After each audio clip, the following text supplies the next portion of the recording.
मत्तीयुस 21। जब उ लोग यरूशलेम के नगीच आए गए तब उ सब बेतफागे लगे पहुंचल। उ गांव जैतून पहाड़ से दूर ना है। तब यीशु आपन चेला लोग में से 2 गो के चुन के बोलिस की ओ गांव में जा जौन तोर आगे है। तब तू लोग तुरंत हुआ पर एक गदही के बान्हल पई है और ओकर बच्चा हुआ भी है।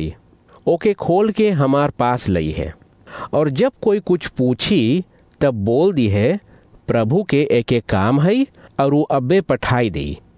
ये सब चीज द्वारा परमेश्वर के सनीसिया सकरिया के बात पूरा भइल। उ बोलिस रहा कि सिय्योन के औरत लोग से बताई दे कि देख तू लोग के राजा तू लोग के पास आएगा। उ बहुत धीरा आदमी है और एक गदही के बच्चा पर बैठ के चले है। उ 2 चेला लोग जाय के करिस जैसे यीशु बोलिस रहा। उ सब गदही और बच्चा के यीशु के पास ले गए और आपन कपड़ा ओकर ऊपर धरिस और यीशु ऊपर बैठल। तब यीशु के आदर करे खातिर ढेर मनई लोग आपन कपड़ा रास्ता पर बिछावे लगल। दूसर लोग पेड़ के डाढ़ी काट काट के भी रास्ता पर बिछाई दीस और जौन लोग ओकर आगे और पाछे चलत रहा उ सब चिल्लाई के बोलिस कि दाऊद के औलाद हम लोग तोर आदर करीला। तू सुखी है और प्रभु के नाम से आवे है। हम लोग स्वर्ग तरफ ओकर आदर करीला। जब यीशु यरूशलेम में भीतर गए तब शहर भर में हलचल मच गई और मनई लोग पूछे लगल ई के है? तब झुंड बोलिस ई परमेश्वर के सनेसिया यीशु है। उ गलीलिया के देहात नासरत शहर में के है। यीशु परमेश्वर के महल के अंगना में गए। तब उ सब कीने बेचे वालन के लखेत के बाहर करिस। उ पैसा चुराए वाला लोग से तफरा उलूट दी और कबूतर बेचे वालन के कुर्सी भी और उ सब से बोली परमेश्वर लिखवाइस है कि हमार घर एक जगह रहे के चाहिए प्रार्थना करे खातिर। बाकी तू लोग एक डाकू के घर बनाई दे। वहाँ पर कुछ अंधा और लूस मनई लोग यीशु के पास आए और उस सब के अच्छा कर दी। बाकी बड़का अगुआ लोग और धर्म के पढ़ल लोग जब ये अचंभो काम देखिस और जब सुनिस कैसे लड़कन परमेश्वर के महल के अंगना में चिल्लाई के बोले है कि दाऊद के औलाद हम लोग तोर आदर करीला। तब वो सब गुस्साई गए। वो सब यीशु से बोलिस कि तू ना सुने है कि लड़कन का बोले है? तब वो बोलिस हाँ हम सुनीला। बाकी तू लोग परमेश्वर के पुस्तक में न पढ़ले है कि आप छोटा लड़कन और दूध पिए वालन के मुंह से आपन आदर करवावे है। तब वो उस सब के छोड़ के चल गए। वो बेतानिया गांव में गए रात भर रहे खातिर। सवेरे सवेरे जब यीशु फिर से यरूशलेम शहर जात रहा तब ओके भूख लगल। तब उद्यान के किनारे एगो अंजीर के पेड़ देखिस और ओकर लगे गए। बाकी ओमन खाली पत्ता रहा। तब वो ओसे बोलिस आज से तू कभी ना एक फल दी है। और पेड़ तुरंत झुराई गए। तब चेला लोग ई देख के बहुत अचंभो भइल और पूछिस कैसे पेड़ तुरंत झुराई गए। तब वो बोलिस हम तू लोग से सच बोलीला कि जब तू लोग के विश्वास है और तू लोग के दुविधा ना है तब तू लोग न खाली करिए जौन ई पेड़ से भइल है बाकी तू लोग हुआ के पहाड़ से बोल सकी है उठ और समुंदर में गिर जा और ऐसने होएगा। और चाहे जौन चीज तू लोग विश्वास करके प्रार्थना में परमेश्वर से मांगिए वो तू लोग के मिलेगा। तब यीशु फिर से परमेश्वर के महल के अंगना में गए और वहाँ पर सिखावे लगल।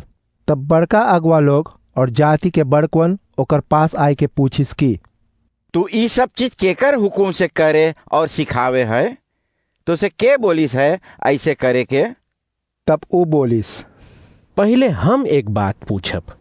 जब तू लोग हमके जवाब दी है तब हम तू लोग से भी बताब कि हम ई सब चीज केकर हुकुम से करीला।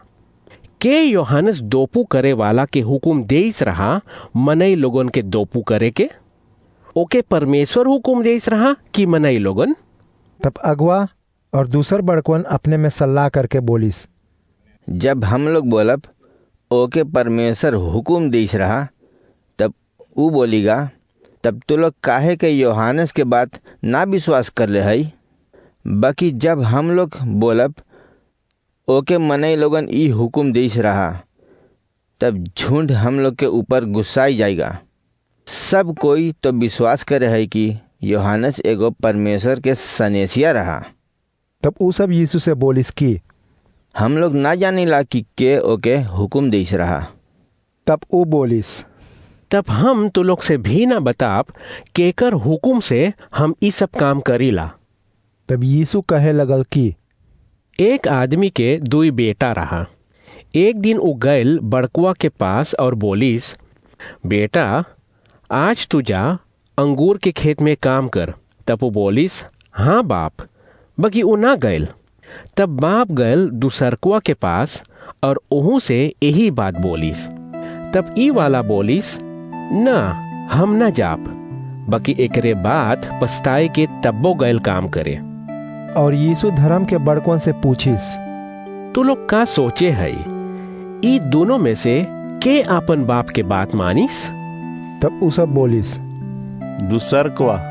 तब ऊ बोलिस, हम तो लोग से सच बोलीला कि बेईमान जूटी के पैसा भरवावे वालन और छछुंदर लोगन तो लोग से औरो सहज परमेश्वर के राज में भीतर जा सकीगा। यूहन्ना सिखाइस कि तू लोग के कैसे चाही परमेश्वर के आगे रहे के, तब वो तू लोग ओकर बात ना मन ले।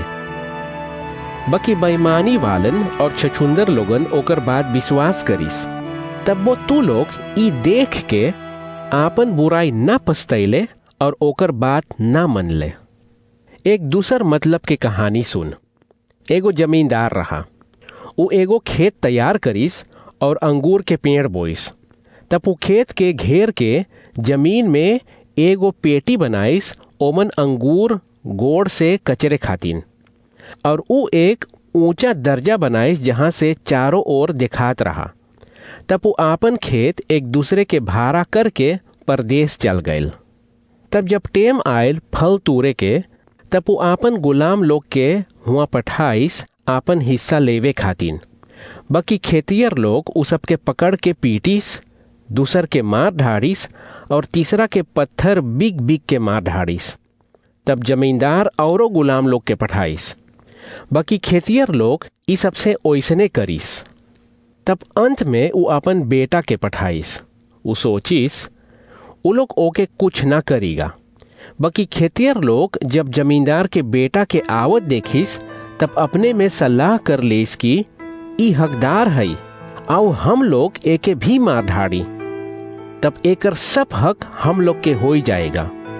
और वो सब ओके पकड़ के खेत के बहरे करके मार ढाड़िस। और यीशु पूछिस, जमींदार आई के खेतियर लोग से का करीगा?